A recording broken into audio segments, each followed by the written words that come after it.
Good morning and welcome to morning prayer for Thursday, August 12th. Today we remember the life of Florence Nightingale, who is often called the patron saint of nursing. In addition to all of her nursing accomplishments, she also was a woman of deep faith that was tested and tried during her life, but in the end, she always went back to God. In fact, one of her legacies that she said, she wrote in a manual called Notes for Nurses, a set of instructions for the matrons in charge of training nurses. And she emphasized the importance for a nurse to schedule daily prayer. So she connected her faith with caregiving throughout her whole life. She believed she was called to nursing by God at the age of 16. Her family was not very thrilled with the fact that she wanted to become a nurse. At the time, they thought nursing was for people of lower status and they were a family of higher status, but she persevered and thought that this was her calling from God. She also served sex workers during a cholera outbreak in 1853, ministering to them. And she also most famously was a nurse on the front lines during the Crimean War, where she found that many of the soldiers who were injured or died in the war did not necessarily die from their injuries per se, but the unsanitary conditions. And she fought to make better practices of hygiene around in field hospitals. She even was one of the first people to actually statistically collect data on that and presented pie charts and graphs showing this information. For the last probably third of her life, she herself was in ill health, basically from a life of working hard as a nurse. I'm sure many nurses can attest to that today as well, that it takes a toll on your body and soul. But a few years before her death, she did live until the age of 90. She became the first woman to receive the Order of Merit from the British government for her service to her country people. So today we remember in our prayers Florence Nightingale.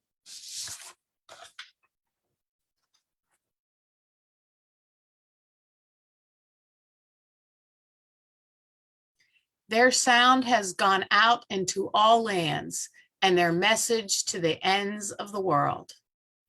O God, let our mouth proclaim your praise. And your glory all the day long. Praise to the Holy and Undivided Trinity, one God, as it was in the beginning, is now, and will be forever. Amen. Please let us say together the Venite. Come, let us sing to the Holy One. Let us shout for joy to the rock of our salvation. Let us come before God's presence with thanksgiving and raise a loud shout with psalms. For you, O God, are a great God. You are great above all gods. In your hand are the caverns of the earth, and the heights of the hills are yours also. The sea is yours, for you made it, and your hands have molded the dry land. Come, let us bow down and bend the knee and kneel before God, our Maker. For you are our God, and we are the people of your pasture and the sheep of your hand. Oh, that today we would hearken to your voice. Praise to the Holy and Undivided Trinity, one God, as it was in the beginning, is now, and will be forever. Amen.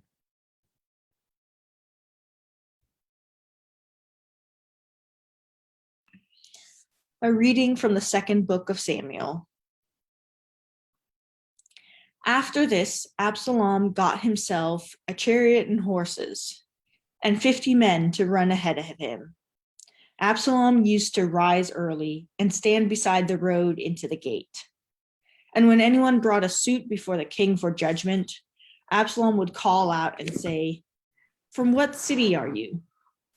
When the person said, "Your servant is of such and such a tribe in Israel," Absalom would say, "See, your claims are good and right, but there is no one deputed by the king to hear you."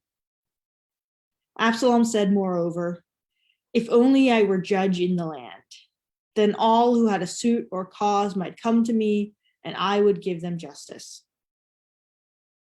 Whenever people came near to do obeisance to him, he would put out his hand and take hold of them and kiss them. Thus Absalom did to every Israelite who came to the king for judgment. So Absalom stole the hearts of the people. At the end of 4 years, Absalom said to the king, "Please let me go to Hebron and pay the vow that I have made to the Lord. For your servant made a vow while I lived at Geshur in Aram. If the Lord will indeed bring me back to Jerusalem, then I will worship the Lord in Hebron." The king said to him, "Go in peace." So he got up and went to Hebron. But Absalom sent secret messengers throughout all the tribes of Israel, saying, "As soon as you hear the sound of the trumpet, then shout, 'Absalom has become king at Hebron.'" 200 men from Jerusalem went with Absalom. They were invited guests, and they went in their innocence, knowing nothing of the matter. While Absalom was offering the sacrifices, he sent for Ahithophel the Gilonite, David's counselor, from his city Gilo. The conspiracy grew in strength, and the people with Absalom kept increasing. A messenger came to David, saying, "The hearts of the Israelites have gone after Absalom." Then David said to all his officials who were there with him at Jerusalem, "Get up, let us flee, or there will be no escape for us from Absalom. Hurry, or he will soon overtake us and bring disaster down upon us and attack the city with the edge of the sword." The king's officials said to the king, "Your servants are ready to do whatever our lord the king decides." So the king left, followed by all his household, except 10 concubines who he left behind to look after the house. The king left, followed by all the people, and they stopped at the last house. All his officials passed by him, and all the Cherethites, and all the Pelethites, and all the 600 Gittites who had followed him from Gath passed on before the king. Hear what the Spirit is saying to the church. Thanks be to God. We give you thanks, O God, and call upon your name. We make known your deeds among the peoples. We sing to you, we sing your praise, and speak of all your marvelous works. We glory in your holy name. Let the hearts of those who seek you rejoice. We search for you in your strength. We continue to seek your face. We remember the marvels you have done, the wonders and the judgments of your mouth. We, the offspring of Abraham, your servant, we, the children of Jacob, the chosen ones. You are our God indeed. Your judgments prevail in all the world. You have always been mindful of your covenant, the promise you made for 1,000 generations. The covenant you made with Abraham, the oath you swore to Isaac, which you established as a statute for Jacob, an everlasting covenant for Israel. saying, to them will I give the land of Canaan to be their allotted inheritance. When they were few in number, of little account, and sojourners in the land, wandering from nation to nation and from one realm to another. You let no one oppress them, and rebuked monarchs for their sake, saying, do not touch my anointed, and do my prophets no harm. Then you called for a famine in the land and destroyed the supply of bread. You sent a man before them, Joseph, who was sold as a slave. They bruised his feet in fetters. His neck they put in an iron collar. Until his prediction came to pass, your word, O Most High, tested him. The king sent and released him. The ruler of the people set him free. He set him as a master over his household, as a ruler over all his possessions, to instruct his princes according to his will.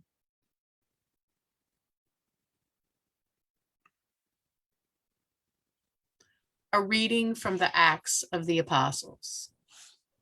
When the 7 days were almost complete, the Jews from Asia who had seen him in the temple stirred up the whole crowd.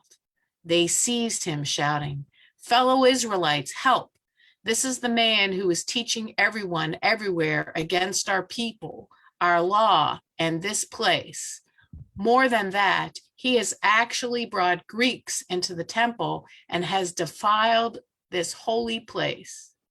For they had previously seen Trophimus, the Ephesian, with him in the city, and they supposed that Paul had brought him into the temple. Then all the city was aroused, and the people rushed together.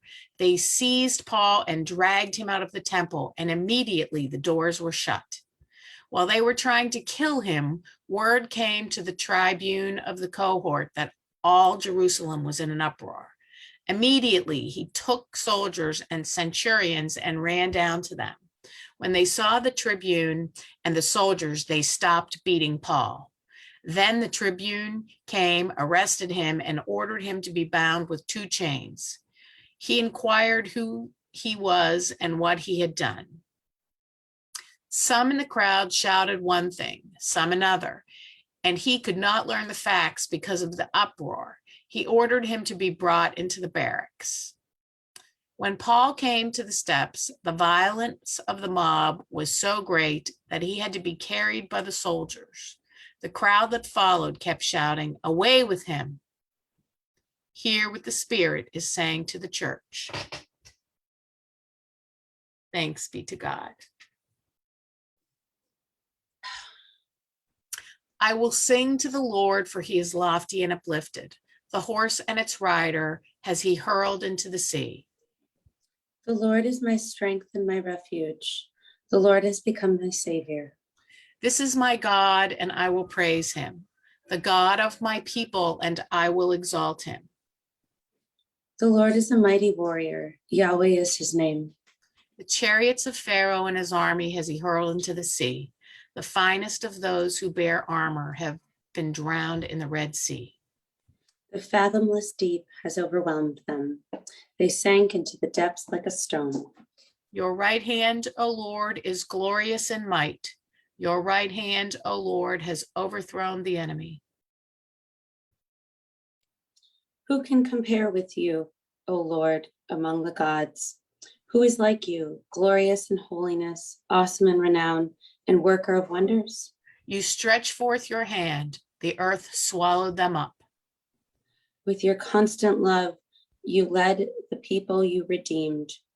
With your might, you brought them to safety in your holy dwelling. You will bring them in and plant them on the mount of your possession. The resting place you have made for yourself, O Lord, the sanctuary, O Lord, that your hand has established. The Lord shall reign forever and ever. Glory to the Father, and to the Son, and to the Holy Spirit, as it was in the beginning, is now, and will be forever. Amen. A reading from the Gospel of Mark. They were on the road going up to Jerusalem, and Jesus was walking ahead of them. They were amazed, and those who followed were afraid. He took the 12 aside again and began to tell them what was to happen to him, saying, "See, we are going up to Jerusalem, and the Son of Man will be handed over to the chief priests and scribes, and they will condemn him to death. Then they will hand him over to the Gentiles They will mock him and spit upon him and flog him and kill him. And after 3 days, he will rise again. James and John, sons of Zebedee, came forward to him and said to him, Teacher, we want you to do for us whatever we ask of you. And he said to them, What is it you want me to do for you? And they said to him, Grant us to sit one on your right hand and one on your left in your glory. But Jesus said to them, You do not know what you are asking. Are you able to drink from the cup that I drink, or be baptized with the baptism that I am baptized with? They replied, We are able. Then Jesus said to them, The cup that I drink, you will drink, and the baptism with which I am baptized, you will be baptized. But to sit on my right hand or my left is not mine to grant, but it is for those for whom it has been prepared. So that when the 10 heard this, they began to be angry with James and John. So Jesus called to them and said to them, You know that among the Gentiles, those whom they recognize as their rulers lord over them, and the great ones are tyrants over them. But it is not so among you. But whoever wishes to become great among you must be your servant, and for whoever wishes to become first among you must be slave of all. For the Son of Man came not to be served, but to serve, and to give his life as ransom for many. Hear what the Spirit is saying to the churches. Thanks be to God.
Hear our cry, O God.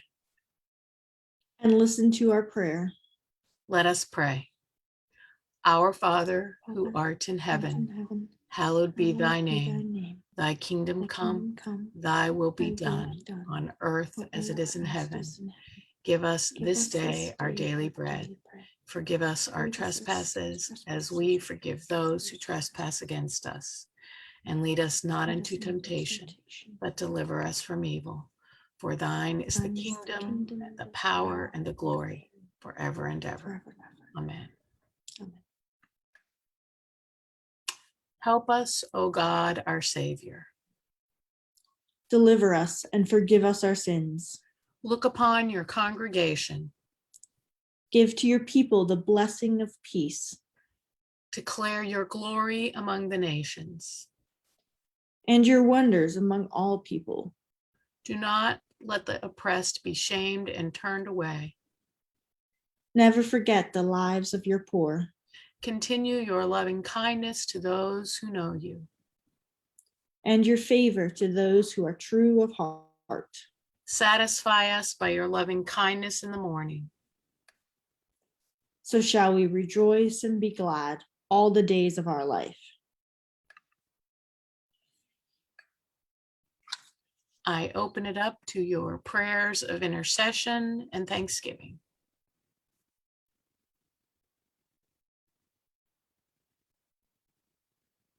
I want to offer a prayer for all of the healthcare workers that have been so overwhelmed and for their mental well-being, especially for those nurses that mean the world to the patients and the families that are struggling, to doctors, to public health workers, and to all of us figuring out how to continue in a pandemic. Lord, in your mercy. Hear our prayer. Hear our prayer. I lift up parents who are scared, nervous, frustrated with all of the plans for wherever their children go to school, whether it's in person, not in person, masks, not with masks, et cetera, et cetera. It's daunting and scary. And I hope that they know that God is with them and that they fight for what they believe in and that everyone can continue to stay safe.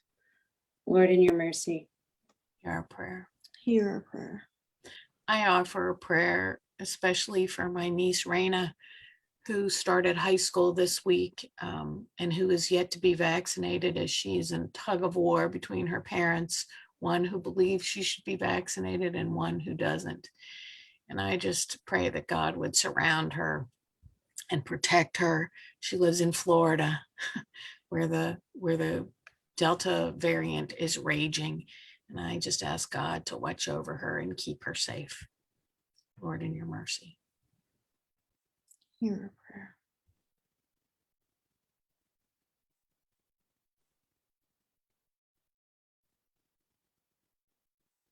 I also ask your prayers for my sister Lisa, who is battling chronic pain from a variety of injuries. And I just ask that God would give her some comfort and relief from her pain, and that doctors would find ways to heal her. Lord, in your mercy. Hear our prayer.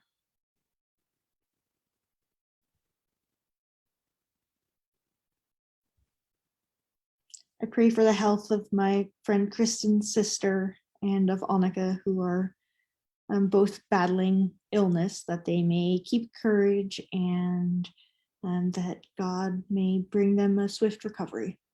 Lord, in your mercy. Hear our prayer. I ask your prayers for Rondija as she begins her service to our parish as interim rector, that God would give her strength and courage and wisdom, as well as the entire parish. Lord, in your mercy. Hear our prayer.